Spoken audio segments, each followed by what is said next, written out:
We were having our literary exercises on Friday afternoon at our seminary when the cry reached our ears.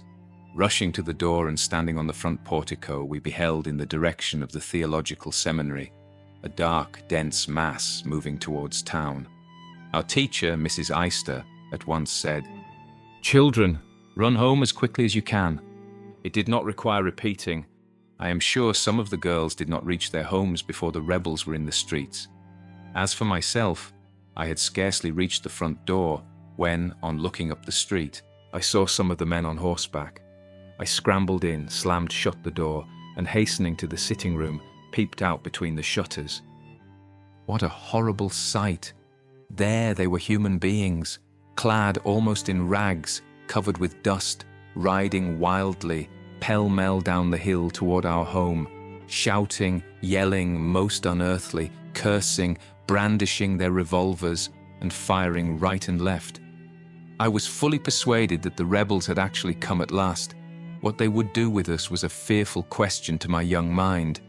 Soon the town was filled with infantry, and then the searching and ransacking began in earnest. They wanted horses, clothing, anything and almost everything they could conveniently carry away. Nor were they particular about asking. Whatever suited them they took. They did, however, make a formal demand of the town authorities for a large supply of flour, meat, groceries, shoes, hats, and 10 barrels of whiskey, or in lieu of these, $5,000. But our merchants and bankers had too often heard of their coming and had already shipped their wealth to places of safety. Thus it was that a few days after, the citizens of York were compelled to make up our proportion of the rebel requisition. At last we reached Mr. Wycott's and were gladly welcomed to their home. It was not long after our arrival until Union artillery came hurrying by. It was indeed a thrilling sight, how the men impelled their horses, how the officers urged the men as they all flew past toward the sound of the battle. Now the road is getting all cut up. They take to the fields, and all is in anxious, eager hurry. Shouting, lashing the horses, cheering the men, they all rush madly on. Suddenly we behold an explosion. It is that of a caisson. We see a man thrown high in the air and come down in a wheat field close by. He is picked up and carried into the house. As they pass by, I see his eyes are blown out, and his whole person seems to be one black mass. The first words I hear him say are, "Oh dear, I forgot to read my Bible today. What will my poor wife and children say?" I saw the soldiers carry him upstairs. They laid him upon a bed and wrapped him in cotton. How I pitied that poor man, how terribly the scenes of war were being irresistibly portrayed before my vision. This forenoon another incident occurred which I shall ever remember. While the infantry was passing, I noticed a poor worn-out soldier crawling along on his hands and knees. An officer yelled at him with cursing to get up and march. The poor fellow said he could not, whereupon the officer, raising his sword, struck him down 3 or 4 times. The officer passed on, little caring what he had done. Some of his comrades at once picked up the prostrate form and carried the unfortunate man into the house. After several hours of hard work, the sufferer was brought back to consciousness. He seemed quite a young man and was suffering from sunstroke received on the forced march. As they were carrying him in, some of the men who had witnessed this act of brutality remarked, "We will mark that officer for this. It is a pretty well-established fact that many a brutal officer fell in the battle from being shot other than by the enemy." Toward the close of the afternoon, it was noticed that the roar of the battle was subsiding, and after all had become quiet, we started back to the Wycott home. As we drove along in the cool of the evening, we noticed that everywhere confusion prevailed. Fences were thrown down near and far, knapsacks, blankets, and many other articles lay scattered here and there. The whole country seemed filled with desolation. Upon reaching the place, I fairly shrank back aghast at the awful sight presented. The approaches were crowded with wounded, dying, and dead. The air was filled with moanings and groanings. As we passed on toward the house, we were compelled to pick our steps in order that we might not tread on the prostrate bodies. When we entered the house, we found it also completely filled with the wounded. We hardly knew what to do or where to go. They, however, removed most of the wounded. and thus, after a while, made room for the family.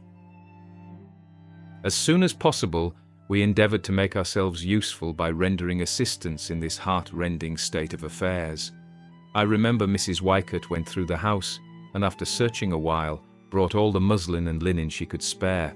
This we tore into bandages and gave them to the surgeons to bind up the poor soldier's wounds. By this time, amputating benches had been placed about the house. I must have become inured to seeing the terrors of battle, else I could hardly have gazed upon the scenes now presented. I was looking out of the windows facing the front yard. Near the basement door, and directly underneath the window I was at, stood one of these benches. I saw them lifting the poor men upon it, then the surgeons sawing and cutting off arms and legs, then again probing and picking bullets from the flesh. I saw the surgeons hastily put a cattle horn over the mouths of the wounded ones after they were placed upon the bench. At first, I did not understand the meaning of this, but upon inquiry soon learned that that was their mode of administrating chloroform in order to produce unconsciousness. But the effect in some instances were not produced, for I saw the wounded throwing themselves wildly about and shrieking with pain while the operation was going on. To the south of the house, and just outside of the yard, I noticed a pile of limbs higher than the fence. It was a ghastly sight. Gazing upon these, too often the trophies of the amputating bench, I could have no other feeling than that the whole scene was one of cruel butchery. By this time the Union dead had been principally carried off the field, and those that remained were Confederates. As we stood upon those mighty boulders and looked down into the chasms between, we beheld the dead lying there just as they had fallen during the struggle. From the summit of Little Round Top, surrounded by the wrecks of battle, we gazed upon the valley of death beneath. The view there spread out before us was terrible to contemplate. It was an awful spectacle. Dead soldiers, bloated horses, shattered cannon and caissons, thousands of small arms. In fact, everything belonging to army equipments was there in one confused and indescribable mass. It was Saturday morning after the battle, when there was a ring of the front doorbell. It was the first time the bell had rung since the conflict commenced. No one ventured out on the street during those 3 days, fearing that they might be picked off by sharp shooters. Hearing the ringing, Mother said, "Oh, must we go and open the front door?" For she thought the battle would again be renewed. They, however, opened the door, and to their surprise, the Methodist minister stood before them. He exclaimed, "Don't you think? The rascals have gone." Father was so overjoyed that, not taking time to consider, ran out just as he was, intending to go to the cemetery hill and inform our men of the good news. He had gone about half a square from the house when, on looking down, saw that he was in his stocking feet. He thought to himself, "No shoes, no hat, no coat. Why, if I go out looking this way, they will certainly think that I am demented." He turned to go back, and while doing so, saw a musket lying on the pavement. He picked it up, and just then spied a rebel running toward the alley back of Mrs. Shriver's lot. Father ran after him as fast as he could and called, "Halt!" The fellow then threw out his arms and said, "I am a deserter, I am a deserter." To which Father replied, "Yes, a fine deserter you are. You have been the cause of many a poor Union soldier deserting this world. Fall in here." He obeyed, and as Father was marching him toward the house, he spied 2 more Confederates coming out of an adjoining building and compelled them to fall in. These also claimed to be deserters, but the truth is, they were left behind when Lee's army retreated. He marched the 3 men out to the front street, and as there were some Union soldiers just passing, handed his prisoners over for safekeeping.